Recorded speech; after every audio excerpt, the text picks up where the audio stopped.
Hey everyone, welcome into our latest Cannabis Fin 5, powered by Dutchie. I'm your host, Shad Dales. In today's episode, we're heading to the first state where Delaware officially launched adult-use cannabis sales this past Friday on August the 1st. It was a quiet rollout, but make no mistake, this was a historic shift that's now underway. We'll break down how Delaware's market went live, what consumers can expect, and how operators are positioning and what the numbers tell us about the opportunity ahead. So with that, if you got 5 minutes, let's get into it. So let's begin. On August 1st, Delaware opened its first adult-use cannabis stores, joining 24 other states with regulated recreational markets. For now, legal sales are only happening at limited number of locations, specifically 13 existing medical dispensaries that received conversion licenses from the state. These operators were already up and running under Delaware's medical program and were authorized to begin recreational sales under a phased approach. The launch had no major issues, and consumers lined up throughout the weekend in places like Wilmington, Lewis, and Newark to make their first legal purchases. So with that, what are adults in Delaware now allowed to buy? Well, they're allowed to buy up to 1 ounce of cannabis flower, also 12 grams of concentrate, or edibles and other products containing up to 750 milligrams of THC per transaction, and that's per visit. Possession above those limits is still considered a misdemeanor under state law, so there's still some legal caution required. The state is planning to eventually issue 30 retail licenses for adult use, but only the converted medical locations ready to go this past weekend. More stores are expected to open over the next 2 to 3 months. Some of the feedback so far is that it was a staggered rollout and it's drawn some criticism, particularly from smaller or new businesses that were awarded conditional licenses last December but haven't been cleared to open yet. The delay came down to logistics, specifically background check clearances and local zoning reviews. While understandable, it's creating a temporary advantage for existing operators already embedded in the state's infrastructure. The Delaware Office of the Marijuana Commissioner says it's working to review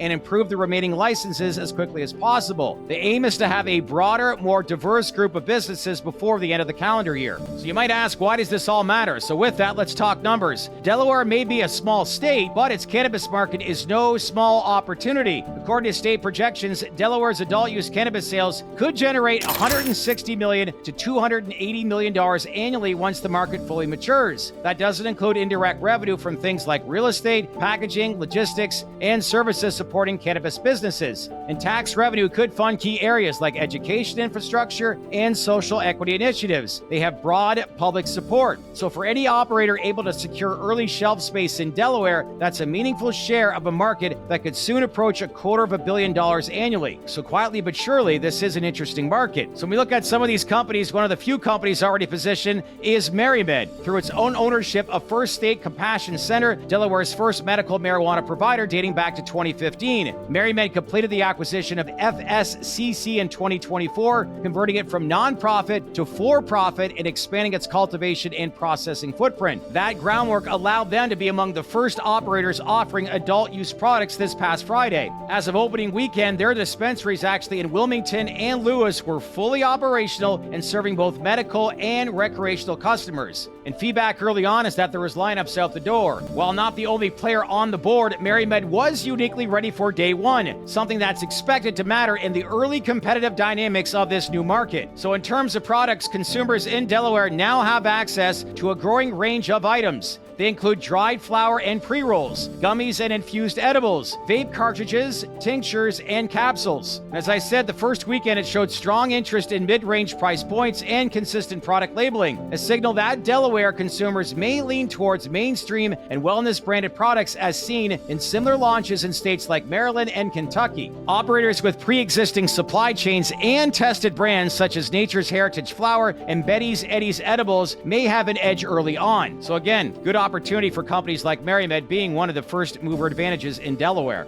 Also to point out is equity. It's been a big part of Delaware's legalization push, and Friday's launch was only the beginning. The state has already collected over $4 million in fees from license conversions. That money is being earmarked for social equity programs, including technical assistance, startup grants, and access to capital for unrepresented applicants. But advocates warn that the real test will come this fall when new operators from the December lottery begin to open their doors as well. So can they secure secure financing? Can they find real estate? Will they have time to compete with incumbents already building customer loyalty? These are open questions, and how Delaware handles them will say a lot about how serious the state is about equity. So when we look at Delaware and comparing it to some other states, their approach to adult use cannabis has been measured, if not cautious. There are tight limits on how much product can be sold per transaction. Local municipalities have zoning authority, and the license cap, at least for now, is relatively small. But this could change if early tax revenue meets expectations and new businesses can successfully come online. There may be pressure to expand license availability heading into 2026. And while large-scale multi-state operators are not banned, Delaware's market structure seems to favor mid-size, vertically integrated companies that can scale regionally without overextending. So show me proof of concept and what you've done in the past. So really, what's next? Over the next 90 days, we'll likely see 10 to 15 new adult use stores open across the state, expanded product offerings including concentrates, beverages, and new edible formats, and potentially the first new equity-based operators entering into the space. So for consumers, that means more variety, more price competition, and hopefully really better access as geography expands. So for businesses, it's a race to build loyalty, lock in wholesale partnerships, and adapt to what Delaware buyers actually want. So with that, let's recap what we need to know about what's coming out of Delaware in its first weekend of adult use cannabis sales. Back on Friday, August 1st, it marked the official start of legal recreational sales in Delaware. There's 13 medical operators were first to open, but many more are waiting in the wings. MariMed, via First State Compassion, was one of the few fully positioned to launch, reflecting a long-term strategy in a market that could hit $280 million annually. There's also consumer interest, and it's strong, but product supply and pricing will evolve in the coming weeks. And social equity programs have funding, but success will depend on follow-through in Q3 and in Q4. So in conclusion, this is a long time coming for Delaware, and now the real work begins. As more stores open and more players enter, we'll be tracking how the markets grow and what delivers in equity and economic promises. So that's your latest update here in the Cannabis in 5. Let us know, were you aware that Delaware went live? And if so, how much do you know about it? To keep this conversation going, we always love when new markets go online. This is what it's all about. So leave your comments below. We'd love to get your feedback. As usual, if you like this breakdown, make sure to like, subscribe, and smash on that bell for all notifications. In the meantime, enjoy your day. Here we go. Brand new week. Let's go, baby. This is the latest Cannabis in 5. I'm your host, Shad Dales. Thanks for watching, everyone.